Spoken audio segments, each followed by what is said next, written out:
안녕하세요. 자스민입니다.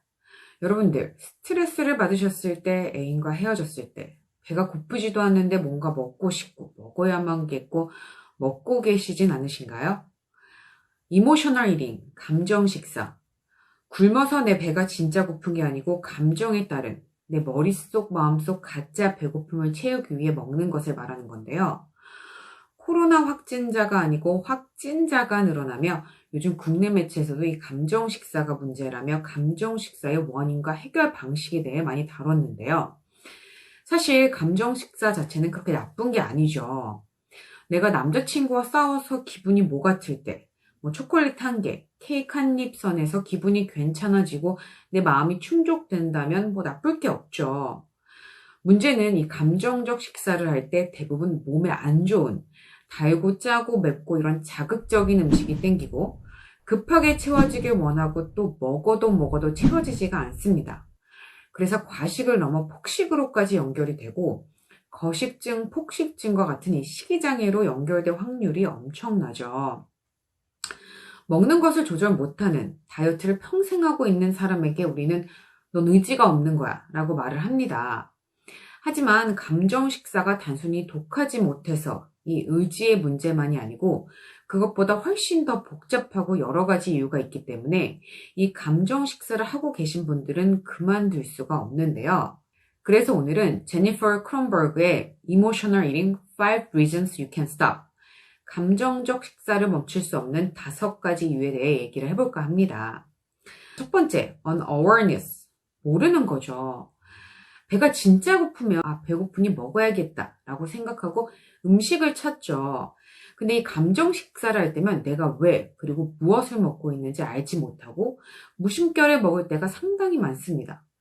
식사가 끝나고 배가 터지겠다고 말해놓고 친구와 얘기하면 나도 모르게 남은 음식들 다 먹어보신 적 없으신가요? 아무 생각 없이 땅콩 같은 견과류나 과자 입에 넣고 있고 TV보다 아무 생각 없이 과자 봉지 뜯고 있고 이런 적 없으신가요?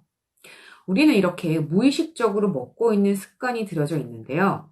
이 문제에 대한 해결책은 내가 무엇을 언제 먹는지, 왜 먹고 있는지 항상 염두하고 무의식적인 행동을 알아차리셔야겠죠.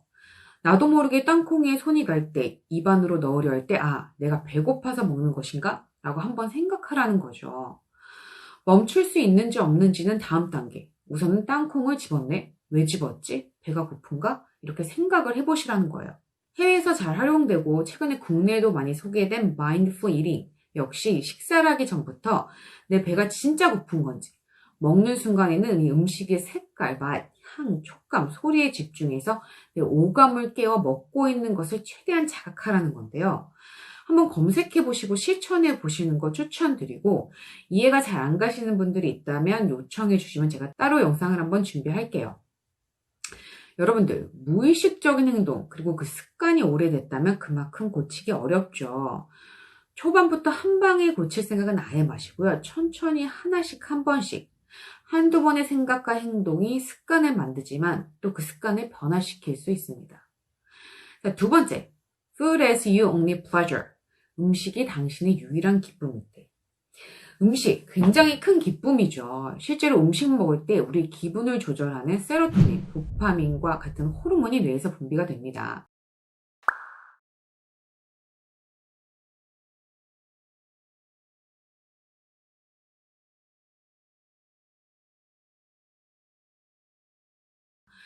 그러니 먹으면 기분이 안정되고 좋아지는 것은 당연한데요.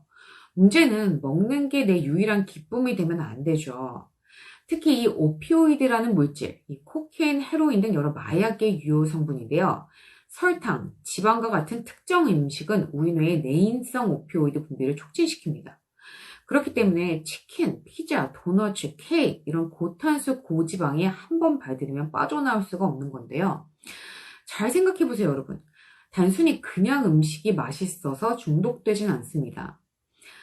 제가 과일을 엄청 좋아하고 연어에 환장하거든요. 근데 저 역시 폭식의 욕구가 있을 때 단 한 번도 연어나 사과가 생각난 적은 없습니다.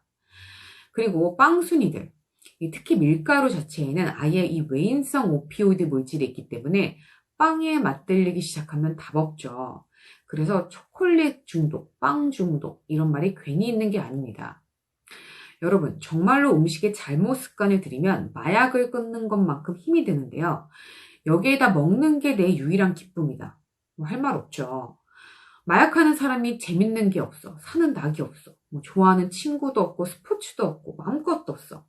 그럼 마약을 끊을 수가 있을까요? 자, 그럼 어떻게 해야 되냐? 다른 기쁨을 찾으셔야겠죠. 뭐 큰 기쁨이 없다. 그럴 수도 있고 그런 사람들 요즘 많습니다. 그래도 그나마 내가 좋아하는 거, 재밌는 거, 나한테 보상해 줄 수 있는 거 찾으셔야죠. 물론 마약이 아닌 이상 먹는 것만큼 빠르고 쉽게 나를 안정시켜주는 것은 찾기 힘듭니다. 하지만 내가 그나마 그래도 좋아하는 다른 대안을 찾기만 한다면 어느 정도 도움이 될 수 있습니다. 그래서 종이에다가 내가 좋아하는 거, 좋아했던 거, 좋아할 것 같은 거, 뭐 하고 싶은 거, 과거 좋은 느낌, 기억, 추억 다 끄집어내서 써보시고 관련된 행동을 좀 실천하세요. 하지만 다음 세 번째 언급될 사항도 꼭 함께 해결하라는 연습이 필요합니다. Inability to tolerate difficult feelings. 힘든 감정들을 견디지 못하는 건데요. 하루 24시간이라는 시간 안에서 우리는 상사한테 깨지고 남친과 싸우고 누가 내 욕을 하고 열받고 짜증나고 슬프고 우울한 감정이 들죠. 매 순간 나를 힘들게 하는 감정들이 참 많습니다. 이 부정적인, 나를 힘들게 하는 이 감정들을 빨리 무시하고 빨리 떨쳐내고 싶죠. 자, 그리고 우리 그럴 때 뭐 하죠? 미친 듯이 먹죠. 아까 뭐라 했죠? 먹으면 뇌에서 감정을 조절하는, 기분을 진정시키고 좋게 하는 호르몬이 분비가 된다고 했죠. 우리는 어렸을 때부터 이 부정적인 감정은 피해라, 없애라 라고 배워왔습니다. 하지만 이러한 힘든 감정들을 회피하는 것만이 최선의 방법은 아닌데요. 인생에서 계속 경험하게 될 이 불가피한, 이 그지 같은 감정을 직면하고 견뎌내지 못한다면 감정 식사를 극복할 수 없을 것입니다. 문제의 해결은 그 문제에서 찾아야지 도피한다고 해결되진 않으니까요. 그럼 해결책은 나쁜 힘든 감정도 좀 겪게 놔두셔야 돼요. 물론 말이야 쉽죠. 짜증나고 슬프고 공허하고 우울하고 그런 감정이 너무 그지 같다는 거 저도 잘 압니다. 특히 저같이 감정적인 분들은 더욱 힘들죠. 제가 심리학을 공부한 이유기도 하고요. 그리고 그 그지 같은 감정을 겪게 놔둔다고 그 감정을 들게 한 문제가 해결되진 않으니 빨리 감정을 회피하는 것에 우리는 길들여져 있습니다.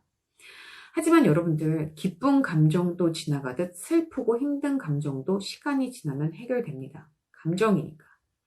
근데 이걸 회피하고자 음식을 선택한다면 순간 잠깐 좋은 감정이 되지만 먹자마자 죄책감, 포만감, 더부룩함, 더 안 좋은 감정이 생기고 악순환이 반복되죠. 부정적인 감정이 들었으면 그냥 그 감정에 직면하시고 괜찮다고 위로하고 좀 놔두세요. 네 번째, body hate. 자, 본인 몸매를 사랑하지 않고 싫어하는 거죠. 이것은 자존감과 직결되는 부분인데요. 실제로 식이장애를 일으키는 가장 큰 요인 중 하나가 이 낮은 자존감이고 의사분들이 굉장히 많이 신경 쓰는 부분이 이 자신을 사랑하고 자존감을 높이는 건데요. 내 몸매에 대한 부끄럽고 수치스럽고 혐오스러운 감정들은 이 감정 식사, 폭식을 유발하기 충분하고 특히 나에 대한 부정적인 감정들은 내가 뭔가를 변화하고자 하는 의지를 저하시킵니다. 감정 식사를 하는 많은 사람들은 내가 50kg만 되면, 60kg만 되면 그때 내 몸이 싫어하지 않을 거야 라는 생각을 하죠. 하지만 이러한 생각을 갖고 있는 사람들이라면 그 목표치에 달했다고 해서 절대 자기 자신을 만족하고 자신을 사랑하게 되지 않습니다. 자존감이 떨어지는 이유는 각기 너무 다르고 생각보다 훨씬 더 복잡하기 때문인데요. 우선 내 몸 중 장점들을 찾아보시고 긍정적으로 보려는 연습을 하시고 내 자존감이 정말 바닥이다 하시는 분들은 상담을 받으시는 것을 적극 권유합니다. 자, 우리가 배고프지 않아도 먹고 있는 이유, 마지막 5번째, physiology, 생리적인 반응인데요. 맨날 아침, 점심 안 먹다 저녁에 폭식하는 친구 있지 않으신가요? 며칠 야근하시는 우리 과장님, 부장님들, 서너 시에 그렇게 군것질하는 거 보신 적 있지 않으신가요? 물론 머리를 많이 쓰셔서 스트레스를 받으셔서 그럴 수도 있죠.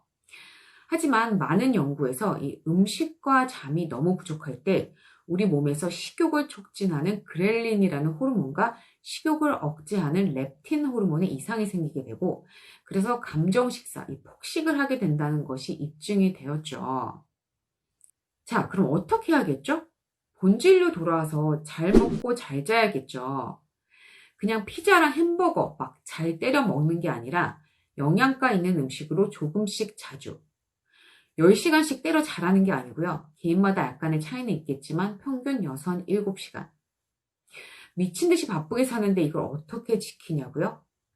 이건 의지의 문제가 아니고 여러분들의 선택입니다. 뭐가 우선순위인지. 물론 이 한 번 길들여진 식욕과 먹는 행위를 고치려면 엄청난 의지와 강인함이 당연히 필요한데요. 단지 음식에 대한 의지만이 아닙니다. 음식에 너무 포커스를 맞춰서 감정 식사를 안 하겠다라는 이 의지를 키우려고만 한다면 실패할 가능성, 그리고 다시 원점으로 돌아올 가능성이 매우 큽니다. 그것보다 내 내면의 경험과 감정에 귀 기울이시고 육체적, 정신적 내 자신을 좀 정비하고 전체적인 내 내면에 나를 건강하게 바꾸려는 열정을, 의지를 키우셔야 비로소 이 감정 식사에서 어느 정도 자유로워질 수 있습니다.